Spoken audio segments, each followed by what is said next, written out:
সম্মানিত সভাপতি, মঞ্চে উপস্থিত আছেন আমাদের প্রিয় নেতা, আমাদের কালকিনি মাদারীপুর 3 আসনের কানের শেষের কান্ডারি জনাব আনিসুর রহমান তালুকদার খোকন ভাই।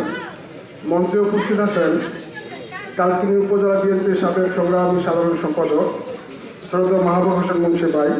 মঞ্চে উপস্থিত মাদারীপুর জেলা যুবদলের সংগ্রামী আহ্বায়ক জনাব ফারুক ব্যাপারী সহ স্থানীয় নেতৃবৃন্দ, মাদারীপুর এবং কালকি থেকে আগত বিভিন্ন নেতৃবৃন্দ, সবাইকে সংগ্রামী শুভেচ্ছা। জাতীয় সংসদ নির্বাচন অবশ্যই একটি গুরুত্বপূর্ণ নির্বাচন। এই নির্বাচনের উপরে নির্ভর করে আমাদের দেশের ভবিষ্যৎ কিভাবে চলবে সেটা নির্ভর করে জাতীয় সংসদে কারা যাবে। আর সেখানে একজন যোগ্য ক্যান্ডিডেট, যোগ্য নেতাকে আমরা যদি নির্বাচিত করে পাঠাতে পারি তাহলে অবশ্যই কালকিনির উন্নয়ন হবে, কালকিনির জনগণের ভাগ্যের উন্নয়ন হবে।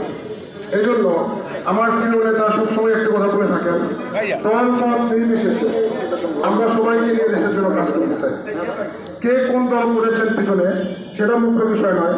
সবার নিরাপত্তা, সবাই শান্তিতে বসবাস করবে, সবাই কাঁধে কাঁধ মিলে থাকবে, এই লক্ষ্মীপুরে কোনো ক্রন্দন থাকবে না, মারামারি হানাহানি কাটাকাটি থাকবে না, সে কথা তিনি বারবারই বলে থাকেন আমাদের কাছে। তিনি সে প্রত্যয় ব্যক্ত করেন সবসময় যে কোনো ইউনিয়নে যেন কোনো রক্তপাত না হয়, খুনাখুনি না হয়। আর এই জন্য তিনি শান্তিপ্রিয় নেতা, তিনি শান্তি চান।